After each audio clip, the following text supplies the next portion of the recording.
The new Social Security COLA estimate for 2026 has just been released, and it's not what seniors were hoping for. While officials tout a 2.4% increase as good news, the reality is much more complicated for the millions of Americans dependent on these benefits. In this video, we'll break down exactly what this 2.4% COLA increase means for your wallet, why it falls drastically short of covering your actual expenses, and what potential policy changes could finally bring real relief to seniors struggling with skyrocketing healthcare and housing costs. Stay with us to the end, because we'll reveal how recent executive actions on drug prices could impact your finances next year, plus the one strategy that could help protect your budget regardless of what happens with Social Security. Welcome to Financial Area, where we cut through the noise to bring you straightforward information that impacts your financial security. If this is your first time here, be sure to like this video and subscribe to our channel for regular updates on Social Security, Medicare, and retirement planning that actually makes sense. The numbers are in, and the Social Security Administration has just revised their cost of living adjustment estimate for 2026 from 2.3% to 2.4%. Now, that 0.1% might not sound like much, but when we're talking about the financial lifeline for over 70 million Americans, every fraction matters. So, what does this actually mean for the average recipient? For someone receiving the average monthly benefit of around $1,900, we're looking at an increase of approximately $46 per month. That's roughly $552 per year. And while any increase is technically better than none, let's be honest about what this means in practical terms. When you look at the rising costs of necessities like groceries, housing, and healthcare, this adjustment barely scratches the surface. Just last month, the national average for a one-bedroom apartment hit another record high, with year-over-year increases of 5 to 7% in many areas popular with retirees. That's more than double the COLA increase right there. These aren't just numbers on a page. We're hearing from viewers like Margaret in Arizona who wrote to us saying, "After my rent went up by $200 last year, this COLA increase feels like trying to plug a bursting dam with a piece of chewing gum." Or Frank from Michigan, who told us his prescription costs alone increased by more than his entire projected COLA adjustment.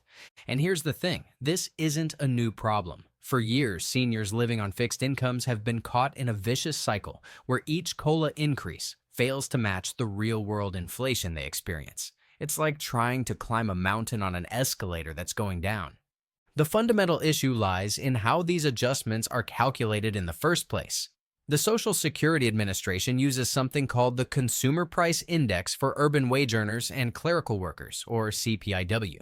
Here's the problem. This index tracks the spending habits of working-age people under 62, not retirees. Think about it.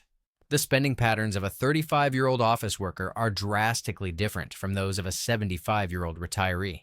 Younger workers might spend more on education, childcare, and technology, while seniors allocate significantly more of their budget to healthcare and housing. Yet, remarkably, the government uses the younger group's spending habits to determine how much Social Security recipients need to keep up with inflation. The CPI-W currently shows inflation at about 2.1% over the past year, which is why we're seeing a 2.4% COLA estimate. But this doesn't reflect the reality for older Americans. Healthcare inflation has consistently outpaced general inflation for decades. According to recent surveys, approximately 20% of seniors spend over $1,000 monthly on healthcare costs alone. That's often more than half of their Social Security check. Medicare premiums continue to rise year after year, with many retirees telling us they feel trapped. They can't afford the premiums, but they also can't afford not to have coverage.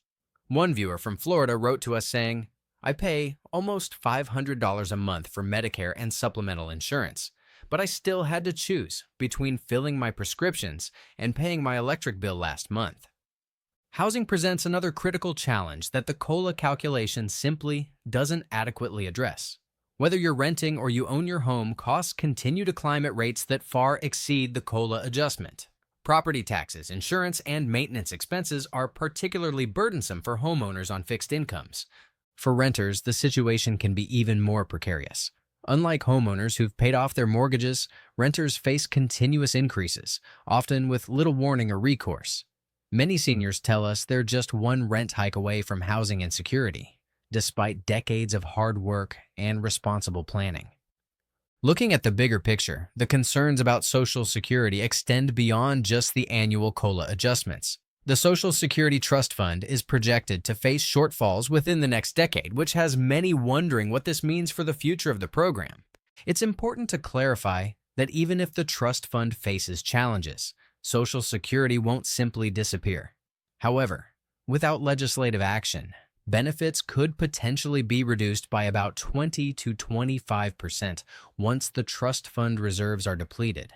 This makes the accuracy and adequacy of COLA adjustments even more critical for planning purposes. Various reform proposals have been put forward over the years.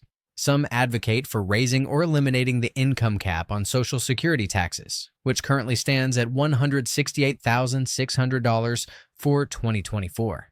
Others suggest adopting a different index for calculating COLA, specifically the Consumer Price Index for the Elderly, or CPI-E, which would better reflect the spending patterns of older Americans. But policy changes take time, and many seniors need solutions now. That's why recent executive actions aimed at reducing prescription drug prices have garnered so much attention. These measures seek to align U.S. drug prices more closely with those in other developed nations, potentially saving seniors hundreds or even thousands of dollars annually. However, it's worth noting that executive orders face different challenges than legislation. They can be implemented more quickly, but are also more vulnerable to legal challenges and can be reversed by future administrations. Several pharmaceutical companies have already signaled their intention to fight these measures in court, which could delay implementation. For those watching who are concerned about making ends meet, there are some practical steps you can take right now. First, make sure you're aware of all the benefits you're entitled to. Many seniors qualify for additional assistance programs beyond Social Security, including SNAP benefits for groceries, energy assistance programs, and Medicare savings programs that can help cover healthcare costs. Second, don't underestimate the power of your voice. Contact your elected representatives and let them know how these issues affect you personally. Decision makers need to hear real stories from constituents to understand the human impact of policy choices. Finally, consider connecting with local senior advocacy groups or community organizations. Many offer resources, support, and sometimes even emergency financial assistance for seniors in need. Plus, there's strength in numbers when advocating for systemic change. The conversation about Social Security and its adequacy isn't just about numbers. It's about dignity and security for older Americans who've contributed to our society throughout their working lives.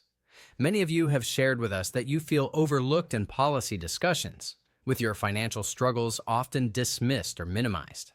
We at Financial Area believe that everyone deserves to age with dignity and financial security. That's why we'll continue to bring you accurate, timely information about Social Security, Medicare, and other critical programs that affect your financial well-being. The 2.4% COLA increase for 2026 may be better than nothing, but it clearly falls short of addressing the real financial challenges facing America's seniors. As we monitor developments in this area, we'll keep you informed about changes that could impact your benefits and strategies to help you make the most of what you receive.